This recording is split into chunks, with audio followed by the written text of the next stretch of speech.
एक बार की बात है जब मुंबई शहर के एक गांव में पायल नाम की एक लड़की रहा करती थी।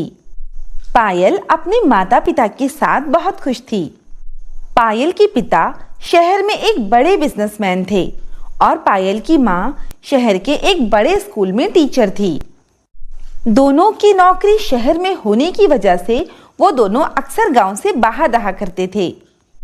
पायल के माता पिता अक्सर अपने काम में बिजी रहते थे और वो पायल को ज्यादा समय नहीं दे पाते थे। यही वजह है कि उन्होंने पायल की देखभाल करने के लिए घर में एक नौकरानी रख रखी थी। पायल को अपने माता पिता के पैसों पर बहुत घमंड था। वो अपने माता पिता के पैसों को यूं ही उड़ाती रहती थी। माँ बाप के बिजी होने और दूर रहने के कारण पायल को एक अच्छी परवरिश नहीं मिल पाई थी। पायल बिल्कुल भी संस्कारी नहीं थी। उसकी आदतें और बोलचाल का तरीका ठीक नहीं था। बेवजह लोगों को बुरा भला कह देना, उनसे झगड़ा कर लेना, ये पायल की आदत में शामिल था। पायल को अक्सर अपने घर में अकेला ही रहना पड़ता था और वो अपने चिड़चिड़े और गंदे स्वभाव की वजह से किसी को अपना दोस्त भी नहीं बनाती थी।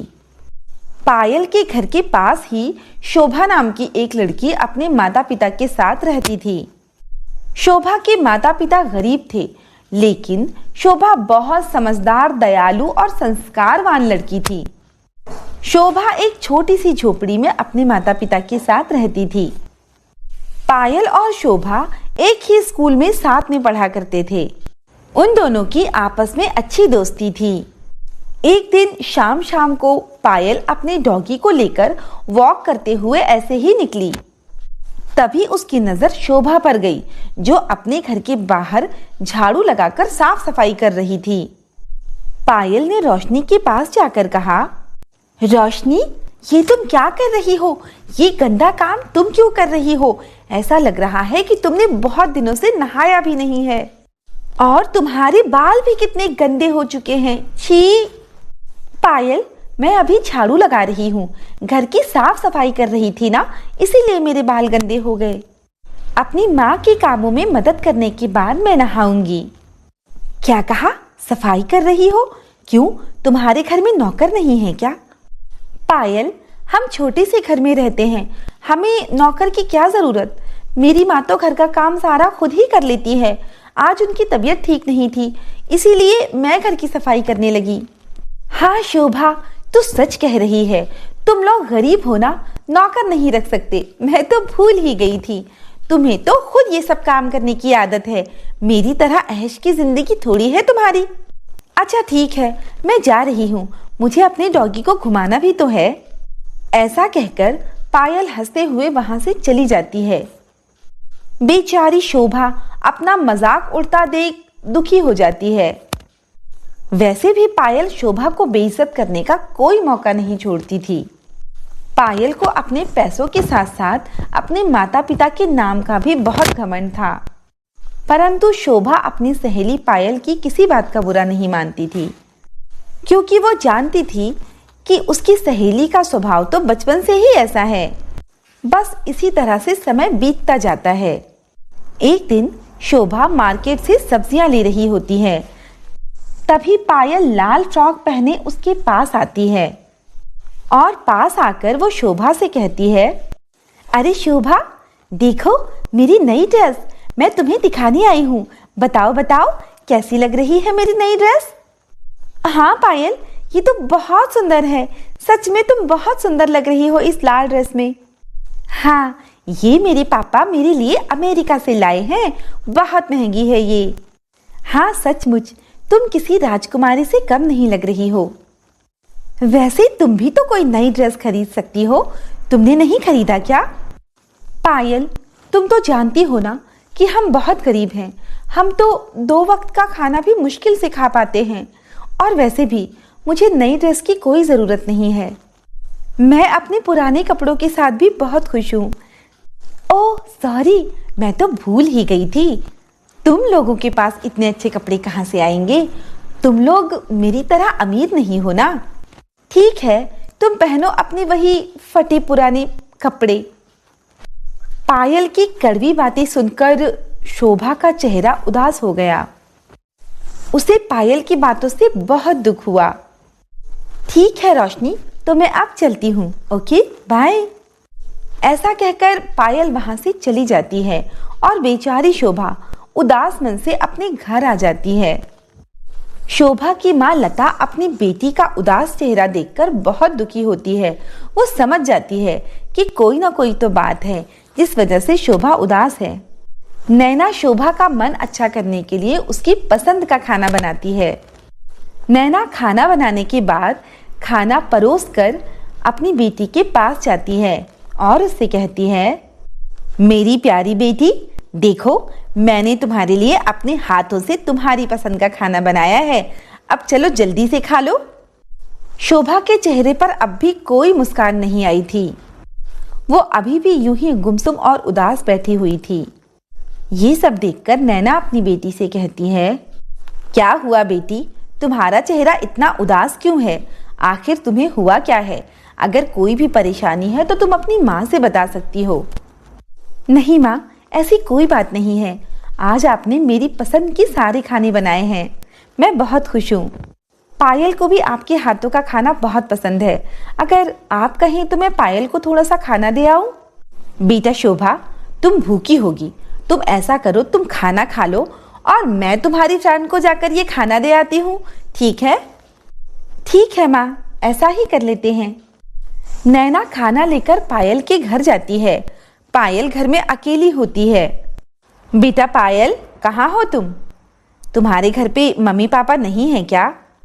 नहीं आंटी, आज वो लोग आने में थोड़ा लेट हो गए। आप बताइए क्या बात है? बेटा, आज मैंने शोभा की पसंद का सारा खाना अपने हाथों से बनाया है। शोभा ने कहा है कि मैं तुम्हें दे आऊं। बेटा, ये खाना खा लेना। शोभा ने बताया था कि तुम्हें मेरे हाथ का खाना बहुत पसंद है। बस, तो फिर मैं ले आई तुम्हारे लिए।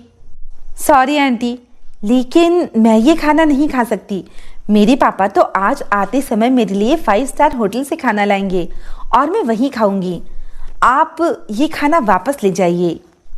पायल को खुद को अमीर साबित करने का बहुत शौक था, इसीलिए वो शोभा की मम्मी से खाना नहीं लेती और उसे वापस कर देती है। इसी तरह समय बीतता रहता है। एक दिन पायल के घर की नौकरानी पायल के घर में सफाई कर रही थी। सीमा आंटी, आपको अच्छे से काम करना चाहिए, साफ सफाई से। कैसी सफाई कर रही हैं आप? मुझे तो सफाई कहीं नजर नहीं आ रही। कहाँ ध्यान है आपका? आपको पता होना चाहिए कि सारे घर का एक एक सामान बहुत महंगा है। अगर कुछ टूट फूट गया तो उसकी भरपाई कैसे होगी? वैसे आंटी, आपने तो अपने घर में इतना महंगा सामान कभी नहीं देखा होगा ना? ये तुम क्या कह रही हो बेटा? हम गरीब लोग हैं, जैसे तैसे अपना खर्चा चलाते हैं। हमारे पास ये महंगे महंगे सामान कहाँ से आएंगे? हमें तो 2 वक्त की रोटी मिल जाए वही हमारे लिए बहुत होता है। अरे हाँ, मैं तो भूल ही गई थी। आपके यहाँ इतना महंगा सामान कहाँ से आएगा? आपके तो कपड़े भी फटे पुराने हैं और इनमें से तो बदबू भी आती है। बेचारी नौकरानी ये सब सुनकर बहुत दुखी होती है, लेकिन वो अपना लगा लगाया काम गंवाना नहीं चाहती थी, इसीलिए उसकी बातों पर ध्यान न देकर वो अपनी साफ सफाई में वापस से लग जाती है। शाम को जब पायल के माता पिता घर वापस आते हैं तो वो बहुत दुखी दिखाई देते हैं। अरे मम्मी पापा, काफी देर कर दिया आपने आने में, आइए ना, बैठिए। लेकिन क्या बात है, आप लोग इतने दुखी नजर क्यों आ रहे हैं? क्या हुआ है? बेटा पायल, हमारे बिजनेस में हमें बहुत बड़ा लॉस हुआ है। हमारा पूरा बिजनेस बर्बाद हो गया और हम सड़क पर आ गए। क्या?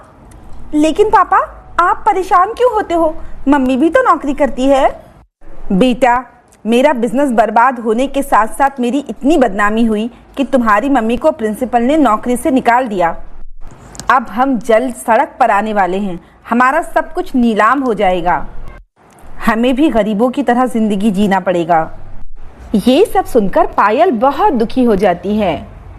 अगले दिन पायल का घर नीलाम हो जाता है। सब कुछ सरकार जब्त कर लेती है। अब पायल और उसके माता पिता को वो घर छोड़कर जाना था। पायल अपनी रेड गाउन को ध्यान से देखती है।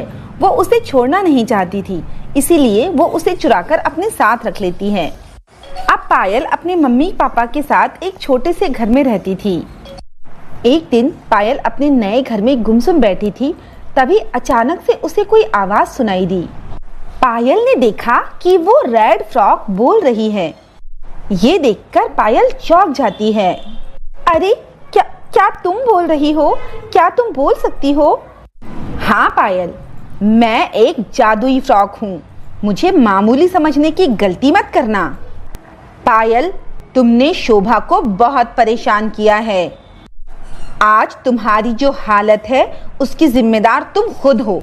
अगर तुमने शोभा को परेशान नहीं किया होता तो तुम्हारे साथ ये सब कुछ कभी नहीं होता। अब जिस तरह शोभा घर का काम करती है, अपनी माँ की मदद करती है, उसी तरह, बिल्कुल उसी तरह तुम्हें भी सब कुछ करना होगा। पायल उस फ्रॉक की बातों पर ध्यान नहीं देती और उसे टाल देती है। अचानक वो फ्रॉक गुस्से में आ जाती है और पायल को बिजली के झटके देने लगती है। अब पायल बहुत डर जाती है और वो वैसा ही करने लगती है जैसा वो फ्रॉक कहती है। एक दिन पायल अपने घर के बाहर सफाई कर रही थी, तभी अचानक से शोभा पायल को ये सब करते हुए देख लेती है। शोभा पायल के पास आकर उससे पूछती है, पायल, तुम्हारी ये हालत कैसे हुई?